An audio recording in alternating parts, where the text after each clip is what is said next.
Welcome to the Pingfling Dating Podcast. Hi, welcome back to the Relationship Advantage by Pingfling. I was surfing the internet because I'm an avid internet surfer, hanging 10, and I stumbled upon a interesting article. It is sourced or credited from BuzzFeed.com. I don't normally source BuzzFeed.com, but this article in particular had caught my interest.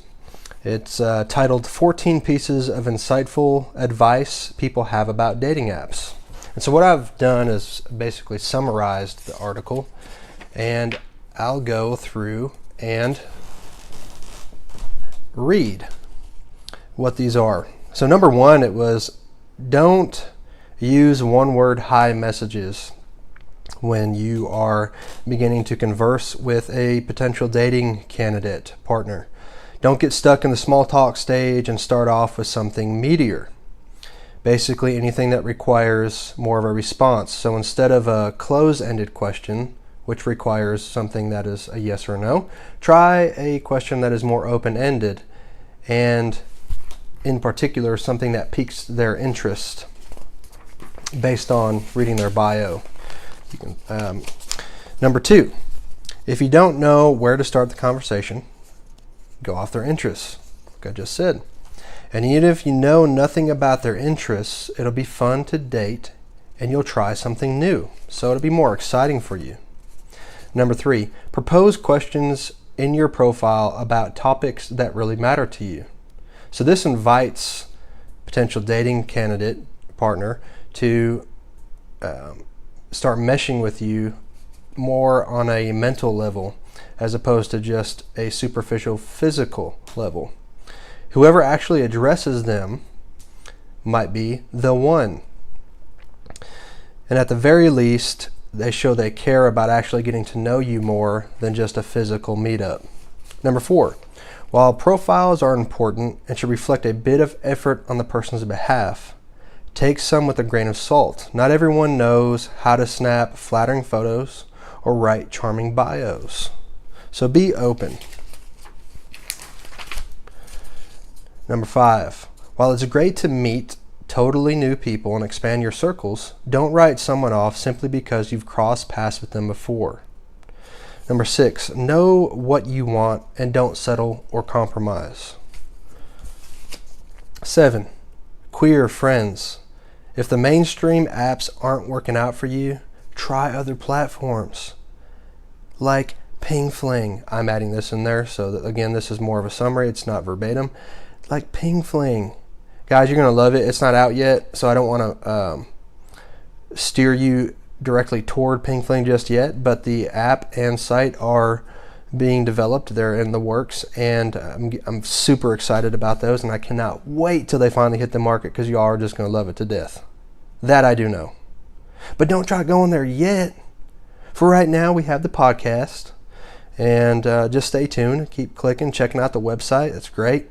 Like us on Facebook. Follow us on Snapchat. Follow us on Instagram. We're really easy to find if you search for us. Yeah, stay tuned. Snapchat, we do give you more behind the scenes, by the way, of the development progress. And I've had some really positive feedback from who's currently following now. And I hope to see you there. Number 8. While this is not 100% the case, you might have a better chance at finding someone looking for a serious relationship on a paid app. Why do y'all think that is? Well, because on a free platform such as Facebook, you will get a lot of fake profiles, a lot of fake accounts, spam, capital S-P-A-M. It's no fun. And really, I don't know if y'all have ever tried spam before. My personal preference, I don't really like it very much. I don't like it as a food. I don't like it as a virtual thing.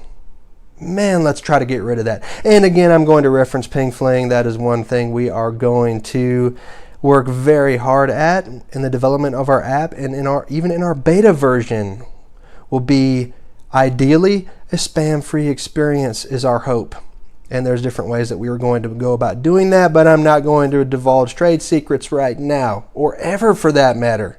You'll just have to experience it one of these days. So stay tuned. And let's see, number 9. As fun or not as it is to talk via witty texts, GIFs or GIFs, and strings of emojis, meet up in person early on. The in real life vibe can be very different. And that's true. Really, what do we have most of, guys, when we're trying to interact with someone new on one of these dating platforms or meeting someone virtually altogether? What is it? It's a stationary photo typically, right? Or a set of stationary photos. And really, video, wink wink, helps sometimes. I know there's other platforms right now flirting with looped videos, but that does help you see your potential partner in a real life mannerism, I guess you could say, how they move, how they interact, how they talk, what their voice sounds like. That is different, and you really can't gain that experience just by text messaging, right? And really, no matter what we do virtually, we can never smell them. We don't know what kind of cologne they're wearing and how it interacts with their pheromones, and that might seal the deal. So you're really not going to ever be able to replicate an in real life experience via in the virtual realm, but maybe we can get close. 10, cast a wide net. People can surprise you, but always trust your gut. And that's another thing that's great about this day and age, just the technology that's available to us and how we can intelligently recombine that technology to make something even bigger and better and more of it increases your discoverability, our ability as a society to explore our society and meet people when we would never have had the opportunity or maybe even inclination to connect with that individual if it not had been for this technology that is available to us today. And that's really exciting, and I can't wait for what the future holds. So again, guys, thank you so much for subscribing to the podcast, for listening to me up to this point even, and for believing in this platform, this technology that's coming. Again, I'm really excited. If you can't tell, number 11, first date. Take time to get to know yourself before dating anyone else. And guys, this is so important because how is it fair to someone else that you're inviting into your life if you don't even know who you are, what you want, or where you want to go, besides the obvious, the physical sex, right? The biology of things. Besides that, if you don't know where you want to go, who you want to be, what you want out of life, and what you want the end to look like, that's not fair to anyone else that might know what they want. And so if you're just entertaining this potential dating partner, this candidate, and you're just telling them what they want to hear just because you want to get in their pants, well, how is that fair to them, right? So show yourself some respect, show them some respect, and really work on you in the background, okay, behind the scenes, to have a better understanding of who you are and what you want out of life. And I'll tell you what, based on experience, that is super sexy about an individual. It shows maturity, and it shows that they're not just desperate or looking for a partner because that's how they feel whole and that's what gives them self-esteem, but they're actually stable, they're independent themselves, and they're searching for a partner to share the adventure with, to come along for the ride. That is what really attracts me to other people and what has attracted other people to me. So just speaking from experience on that one, that's a great one. 12, stay true to yourself and show off your quirks. You'll never know who you'll attract and who will be curious about them, and that's important too. And that really goes along with knowing yourself. Don't be afraid to be yourself, and those that deserve you will like you for you, and vice versa. 13, be responsible for your own transportation. So you're free to leave when you want, if you want. And that's a great one too. To me, it's pretty self-explanatory, but don't put yourself in a situation that if you do eventually feel uncomfortable, that you don't have an exit plan or a way out.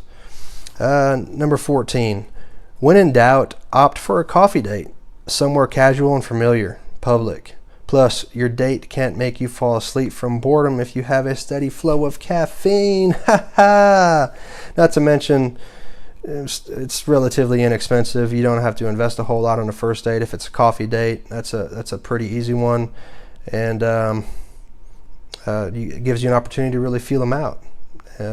Take some of the pressure off, guys. Well, hey, I hope these tips have helped you out, or they will help you out. Hope you can apply them into your everyday dating adventures and relationships later on. Again, you can follow us on Facebook, like us on Twitter, follow us on Snapchat, follow us on Instagram, and stay tuned. Again, you can visit pingfling.com all you want. I do have some of the podcasts available up on our site currently with our coming soon page. But again, some very exciting things going on with the developers, and I'm so excited about the future. All right. Oh, stay tuned. Also, we have a upcoming very soon, within the next couple of days. I will be interviewing Monster. He's a upcoming artist, and I won't divulge as far as what kind of art that is just yet. But I will be interviewing him with regards to his relationship, how old he is, and the secret and key to a successful long-term relationship according to him, and if he's married or not, how successful he has been in that realm, and some tips and advice for a younger generation, a younger audience, and just stay tuned for that as well. I'm excited for that. Oh, and there will be a freestyle at the very end of that interview as well, and I'm looking forward to that. That should be interesting. So, guys, thanks again, and look forward to next time. Have a great day. Bye.